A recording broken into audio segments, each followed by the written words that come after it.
Hello, it's me ശ്വേതാപി. ഞാനിപ്പോൾ അതിരപ്പള്ളിയിലാണ് കേട്ടോ ഉള്ളത്. ഇവിടെ ഫോറസ്റ്റ് ഡിപ്പാർട്ട്മെന്റ് ഒരു അടിപൊളി ട്രെക്കിംഗ് പാക്കേജ് സ്റ്റാർട്ട് ചെയ്തിട്ടുണ്ട്. കാട്ടിലൂടെയുള്ള ഒരു ട്രെക്കിംഗ് ആണിത്. കാട്ടാനകളും കാട്ടുപോത്തും പലതരം വേഴാമ്പലും കുറച്ച് വ്യൂ പോയിന്റ്സും ഒക്കെ ഉള്ള കാട്ടിലേക്കാണ് നമ്മളിന്ന് പോകുന്നത്. അപ്പോൾ ഈ ഒരു ട്രെക്കില് നമുക്ക് എന്തൊക്കെ കാഴ്ചകൾ കാണാൻ പറ്റുമെന്ന് നോക്കാം.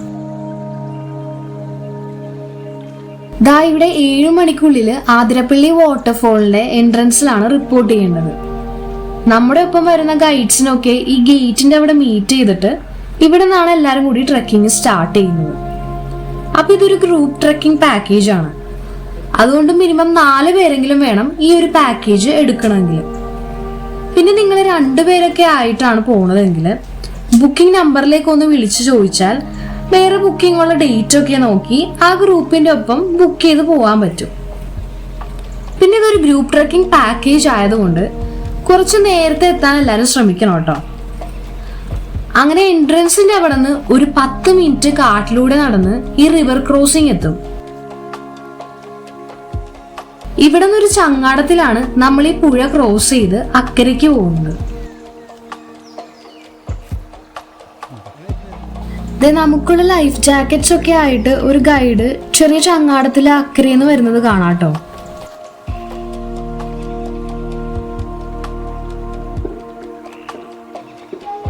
ഒരു 7 മണി നേരം ആയതുകൊണ്ട് സൂര്യൻ ഉദിച്ചു വരുന്നേ ഉള്ളൂ.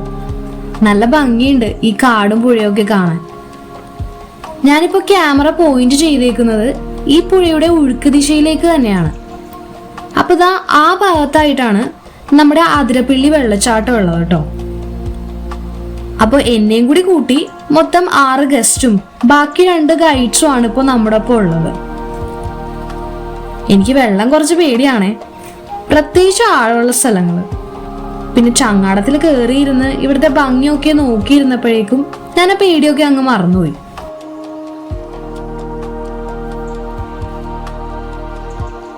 അങ്ങനെ നമ്മളിത് ക്രോസ് ചെയ്ത് ചങ്ങാടത്തിൽ നിന്നൊക്കെ ഇറങ്ങിട്ടോ. ഇവിടെ നിന്ന് ഒരു 5 മിനിറ്റ് നടന്നു കഴിഞ്ഞ് ഫോറസ്റ്റിന്റെ ക്യാമ്പ് ഷെഡ് എത്തും. കാട്ടാനകളും മറ്റു പല മൃഗങ്ങളും സ്ഥിരം വെള്ളം കുടിക്കാനായിട്ട് വരുന്ന വഴിയാണിത്. അതുകൊണ്ട് തന്നെ ക്യാമ്പ് ഷെഡിന് ചുറ്റും നല്ല ഡീപ്പ് ട്രെഞ്ച് ഉണ്ട്.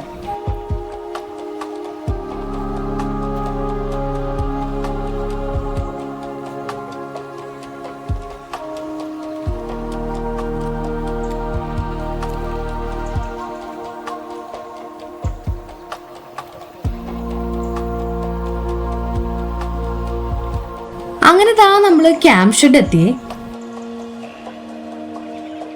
ഇവിടെ നമ്മൾ ID പ്രൂഫ് ഒക്കെ കാണിച്ച് ഒരു ഫോം ഒക്കെ ഫില്ല് ചെയ്തിട്ടാണ് ഇവിടെ നിന്ന് ഫോറസ്റ്റ് ഓഫീസറിന്റെ ഒപ്പം നമ്മൾ ട്രെക്ക് സ്റ്റാർട്ട് ചെയ്യാൻ പോകുന്നത്. ഇവിടുന്ന് ട്രെക്ക് സ്റ്റാർട്ട് ചെയ്യുമ്പോൾ എല്ലാവർക്കും ഓരോ ബാഗിൽ 2 കുപ്പി വെള്ളവും 2 പഴവും തന്നിരുന്നു. ഈ പാക്കേജിൽ ബ്രേക്ക്ഫാസ്റ്റ് ഇൻക്ലൂഡഡ് അല്ലാത്തത് കൊണ്ട് ഇങ്ങോട്ടേക്ക് വരുന്ന വഴി തന്നെ ബ്രേക്ക്ഫാസ്റ്റ് കഴിച്ചിട്ട് വരാൻ ശ്രമിക്കുക കേട്ടോ. ഇവിടെ സ്ഥിരം ആനകളൊക്കെ വരുന്ന സ്ഥലമായതുകൊണ്ട് ഈ എക്കോ ടൂറിസം പാക്കേജ് എക്സ്പാൻഡ് ചെയ്ത് ഇവിടെ ഒരു 1 നൈറ്റ് സ്റ്റേ ഒക്കെ ചെയ്യാൻ പറ്റിയ പാക്കേജ് അധികം വൈകാതെ തന്നെ സ്റ്റാർട്ട് ചെയ്യും. അതിനുള്ള ഒരുക്കങ്ങളൊക്കെ നടന്നുകൊണ്ടിരിക്കുകയാണ്. അപ്പൊ അത് സ്റ്റാർട്ട് ചെയ്ത് കഴിഞ്ഞിട്ട് ഒന്നുകൂടെ വരാം നമുക്ക്. അങ്ങനെ ഇതാ ട്രെക്കിങ് സ്റ്റാർട്ട് ചെയ്തു നമ്മൾ. ഈ നടപ്പ് ഒരു 4 കിലോമീറ്ററോളം 1 സൈഡ് തന്നെ നടക്കാനുണ്ട്. ഏകദേശം പകുതിയോളം നിരപ്പായ സ്ഥലമാണെങ്കിലും ബാക്കി നല്ല കുത്തനെയുള്ള കയറ്റമാണേ. അതുകൊണ്ട് തന്നെ ഫുഡൊക്കെ നേരത്തെ തന്നെ കഴിച്ചിട്ട് എത്താൻ ശ്രമിക്കുക. നമ്മൾ ആദ്യം തന്നെ പ്രൊവോക്ക് ചെയ്യാതിരിക്കുക, അതിൻ്റെ അടുത്ത് കൂടി ഫോട്ടോ എടുക്കാനും അങ്ങനെ പ്രൊവോക്ക് ചെയ്യാതിരിക്കുക. അതിൻ്റെ പ്രൈവസി നമ്മൾ ചെയ്യുക. അതിന് ഒരു പാസ്സുണ്ടാവും, നമ്മളത് വിട്ടു കൊടുക്കുക. പിന്നെ ഒരു രക്ഷയില്ലെങ്കിൽ നമ്മൾ ഓടിക്കുക. പിന്നെ ഇവിടെ നിന്ന് ജീപ്പ് സഫാരിയുടെ ഒരു പാക്കേജ് ഉണ്ട്. മാക്സിമം 6 പേർക്കാണ് ഒരു സഫാരിക്ക് ജീപ്പിൽ പോകാൻ പറ്റുന്നത്. അപ്പോൾ ഒരു സഫാരിക്ക് 10,000 രൂപയാണ് ചാർജ് ചെയ്യുന്നവര്.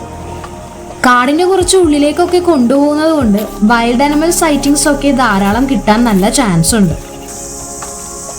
നമ്മൾ ഇത്തവണ ജീപ്പ് സഫാരി എടുത്തിട്ടില്ല കേട്ടോ, ട്രെക്കിംഗ് മാത്രമായിട്ടാണ് എടുത്തത്. നല്ല ഭംഗിയാട്ടോ ഈ വഴിയൊക്കെ കാണാൻ. ഈ മരം നിൽക്കുന്നത് നോക്കിക്കേ, ഒരു ആർച്ച് പോലെയുണ്ട്.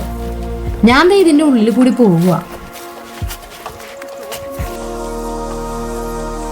കുത്തനെയുള്ള കയറ്റം തുടങ്ങിയിട്ടുണ്ട് കേട്ടോ. ചൂടും കൂടിയിട്ടുണ്ട്. ഇത്രയും നേരം കാട്ടില് മരത്തിന്റെ തണലിൽ നടന്നതുകൊണ്ട് ആ ഒരു ചൂട് അറിഞ്ഞതേയില്ല. അവിടെയായിട്ട് ഒരു ഏർമാടം കാണാം. അങ്ങനെ നമ്മൾ ആദ്യത്തെ വ്യൂ പോയിന്റ് എത്തി. ഇതാണ് ചെറിയ നാടുകാണി വ്യൂ പോയിന്റ്. വെയിൽ കൂടുന്നതിന് മുന്നേ അടുത്ത വ്യൂ പോയിന്റ് എത്താൻ വേണ്ടി ഇവിടെ അധികം ടൈമൊന്നും സ്പെൻഡ് ചെയ്യാതെ എല്ലാവരും വീണ്ടും നടന്നു തുടങ്ങി. ഇപ്പൊ തന്നെ എല്ലാവരും അത്യാവശ്യം ടയേർഡായി. ഈ വീഡിയോയിൽ കാണാൻ പറ്റും ഇത് എത്രത്തോളം കുത്തനെയുള്ള കയറ്റാണെന്ന്. പിന്നെ എന്തോ ഭാഗ്യത്തിന് ഒരു കാർമേഘം വന്ന് സൂര്യനെ മൂടിയിട്ടോ. ഇതേ നോക്കിക്കേ, ഒരൊറ്റൊരു കാർമേഘം ഉള്ളത്. എന്തായാലും വെയിൽ മാറിയപ്പോൾ തന്നെ നല്ലൊരു ആശ്വാസമായിട്ടുണ്ട്. നല്ല വെയിലുള്ളപ്പോൾ താഴെയുള്ള കറുത്ത പാറക്കല്ലുകൾ നല്ലോണം ഹീറ്റാവും. ആ ഒരു അവസ്ഥയിൽ അടപ്പിന് പുറത്തേറി നിൽക്കുന്ന പോലെ തോന്നൂട്ടോ. അങ്ങനെ നമ്മൾ അടുത്ത വ്യൂ പോയിന്റിലേക്ക് എത്തി. ഇതാണ് വലിയ നാടുകാണി വ്യൂ പോയിന്റ്. ഇവിടെ നിന്ന് നോക്കിയാൽ അതിരപ്പള്ളി മൊത്തം കാണാട്ടോ. ആ ഭാഗത്താണ് വാട്ടർഫോൾ ഉള്ളത്. അങ്ങനെ ഇവിടെയും കുറച്ചു നേരം ഇരുന്ന് റെസ്റ്റ് ചെയ്ത് കഴിഞ്ഞിട്ട് വീണ്ടും നടന്നു തുടങ്ങി. കുറച്ചുകൂടി നടന്നു കഴിഞ്ഞാൽ ഒരു തേക്കുമരമുണ്ട്. ഇവിടെ ഉള്ളതിൽ വെച്ച് ഏറ്റവും വലിയ തേക്കുമരമാണെന്നാണ് പറഞ്ഞത്. അപ്പൊ അത് കാണാൻ പൊക്കോണ്ടിരിക്കുക. ഇതാണ് ആ തേക്കുമരം. എന്ത് വലുതാണെന്ന് നോക്കി. ഒരു 4 പേര് അതിനു ചുറ്റും കൈ എത്തിച്ച് പിടിക്കാൻ നോക്കിയിട്ട് പറ്റുന്നുണ്ടായില്ല കേട്ടോ. അത്രേ വണ്ണമുള്ളൊരു തേക്കാണത്. അപ്പൊ ഇതൂടെ കണ്ടു കഴിഞ്ഞ് നമ്മൾ റിട്ടേൺ ട്രക്ക് സ്റ്റാർട്ട് ചെയ്തു. തിരിച്ചു താഴേക്ക് നടക്കുമ്പോൾ ആണ് ഇവിടത്തെ ഭംഗി ശരിക്കും ആസ്വദിക്കാൻ പറ്റിയത്. പക്ഷെ ഇപ്പൊ നല്ല വെയിലായിട്ടുണ്ട്. ആ വേഴാമ്പലിരിക്കുന്നത് കണ്ടോ? ഇതാണ് മലബാർ ഗ്രേ ഹോൺബിൽ. മലയാളത്തിൽ ഇതിനെ കോഴി വേഴാമ്പൽ എന്നാണ് പറയുന്നത്. സൂക്ഷിച്ചു നോക്കിയാൽ കാണാം അത് വാ കൊണ്ട് എന്തോ കടിച്ചു പിടിച്ചിട്ടുണ്ട്. അതെന്തോ ഒരു കായാണ്. അതിന് കുഞ്ഞിന് കൊടുക്കാനുള്ള തീറ്റയാണെന്ന് തോന്നുന്നു.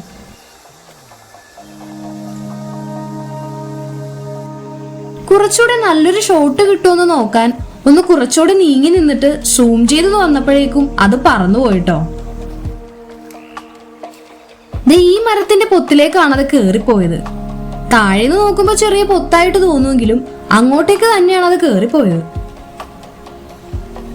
അങ്ങനെ നമ്മൾ കേറിയ കയറ്റമൊക്കെ തിരിച്ചിറങ്ങി. Trek almost കഴിയാറായിട്ടോ. അടുത്ത വ്യൂ പോയിന്റ് നമ്മുടെ അതിരപ്പള്ളി വാട്ടർഫോൾ തന്നെയാണ്. മിക്കവരും അതിരപ്പള്ളി വാട്ടർഫോൾസ് കാണാൻ വന്നിട്ടുണ്ടാവുമെങ്കിലും ഈ ഒരു വ്യൂ കണ്ടിട്ടുണ്ടാവാൻ ചാൻസ് ഇല്ല. കാരണം ഇവിടെ വാട്ടർഫോൾസ് കാണാൻ ടിക്കറ്റ് എടുത്ത് കയറുമ്പോൾ ആ സൈഡിൽ മാത്രം ഇറങ്ങാൻ പറ്റുള്ളൂ. അതേസമയം ഈ ഒരു ട്രെക്കിംഗ് പാക്കേജ് നമ്മൾ എടുത്തു കഴിഞ്ഞാൽ ഇത്രയും വ്യൂ പോയിന്റ്സും കാണാം. വാട്ടർഫോൾസിന്റെ ഭംഗി ഇപ്പുറത്തെ സൈഡിൽ നിന്ന് സമാധാനമായിട്ട് തിരക്കൊന്നും ഇല്ലാണ്ട് ആസ്വദിക്കുകയും ചെയ്യാം. ഇത്രയും ചുട്ടുകൊള്ളുന്ന ഈ വേനൽ സമയത്ത് പോലും ഇത്ര അധികം വെള്ളമുണ്ട് ഇവിടെ. അപ്പൊ മഴക്കാലത്ത് എന്തായിരിക്കും അവസ്ഥ എന്ന് ഊഹിക്കാലോ.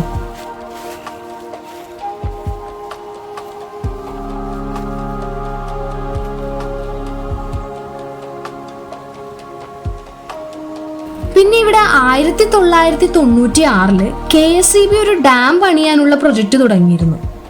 ഇങ്ങനെ ഒരു ഡാം പക്ഷെ ഇവിടെ പണിതിരുന്നെങ്കിൽ ഇവിടെയുള്ള എല്ലാ ജീവജാലങ്ങൾക്കും വലിയ നാശനഷ്ടം ഉണ്ടായേനെ. ഇവിടെ താമസിക്കുന്ന ട്രൈബൽസ് ഒക്കെ മാറി താമസിക്കേണ്ടിയും വന്നേനെ. അപ്പൊ ഇവിടുത്തെ ട്രൈബൽ കമ്മ്യൂണിറ്റീസ് അടക്കം പ്രകൃതിയെ സ്നേഹിക്കുന്ന ഒരുപാട് പേര് മുന്നിട്ട് വന്ന് ഇതിനെതിരെ പ്രതിഷേധം നടത്തിയിരുന്നു. അങ്ങനെ കുറച്ചു വർഷങ്ങൾ നീണ്ടുനിന്ന പ്രതിഷേധങ്ങൾക്ക് ശേഷം ഗവൺമെന്റിന് ഈ ഒരു പ്രൊജക്ട് ഉപേക്ഷിക്കേണ്ടി വന്നു.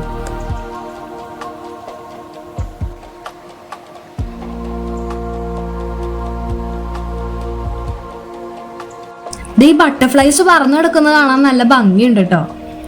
ഇത് കോമൺ ബ്ലൂ ബോട്ടിൽ അല്ലെങ്കിൽ ബ്ലൂ ട്രയാങ്കിൾ എന്ന് പറയുന്ന ഒരു ബട്ടർഫ്ലൈ ആണ്. ഈ ബട്ടർഫ്ലൈനെ ഏറ്റവും കൂടുതൽ കാണാൻ പറ്റുന്നത് ഈ ഒരു വേനൽക്കാലത്താണ് കേട്ടോ. ഇത് മേത്തൊക്കെ വന്ന് പറന്നിരിക്കുന്നുണ്ടായി.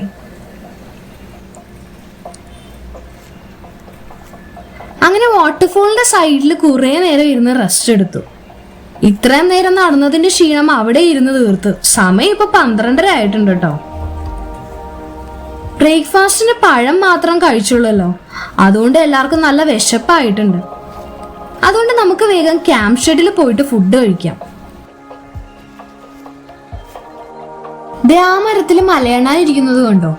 സൂം ചെയ്ത് കാണിച്ചു തരാവേ. റെസ്റ്റ് എടുക്കുവാണെന്ന് തോന്നുന്നു. അതിന്റെ ഇപ്പുറത്തുള്ള കൊമ്പില് ഒരു കുരങ്ങൻ ഇരിപ്പുണ്ട്. രണ്ടുപേരും ഇങ്ങനെ ഇരിക്കണ കാണാൻ നല്ല അടിപൊളി കാഴ്ചയായിട്ടുണ്ട് എന്തായാലും.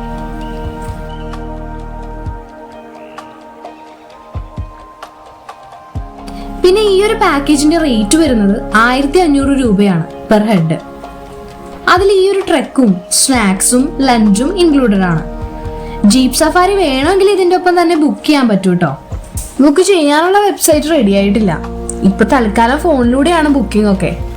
ബുക്കിംഗ് നമ്പർ ഞാൻ ഡിസ്ക്രിപ്ഷനിൽ കൊടുത്തേക്കാം കേട്ടോ. വിശപ്പിന്റെ പവറിൽ എല്ലാവരും ആദ്യമേ നടന്നുപോയി. ഞാൻ ഇവിടെ ലാസ്റ്റ് ആയിട്ടോ. അതുകൊണ്ട് കാട്ടുപോത്തിന്റെ സൈറ്റിങ് മിസ്സായി. ഞാൻ എത്തിയപ്പോഴേക്കും അത് ഓടി തുടങ്ങിയിട്ടുണ്ടായിരുന്നു.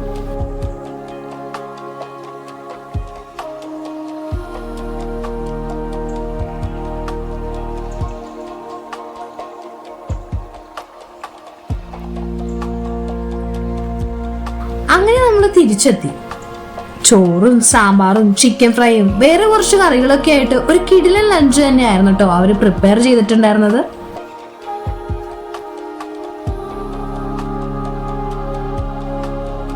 നമ്മളപ്പോ ഇന്നത്തെ ട്രെക്കിംഗ് ഒക്കെ കഴിഞ്ഞതാ തിരിച്ചു പോവുകയാണ്. അപ്പൊ നമ്മുടെ ചാനൽ സബ്സ്ക്രൈബ് ചെയ്യാത്തവരുണ്ടെങ്കിൽ സബ്സ്ക്രൈബ് ചെയ്യാൻ മറക്കല്ലേ കേട്ടോ. അപ്പൊ അടുത്ത വീഡിയോയിൽ കാണുന്നവരെ ബൈ.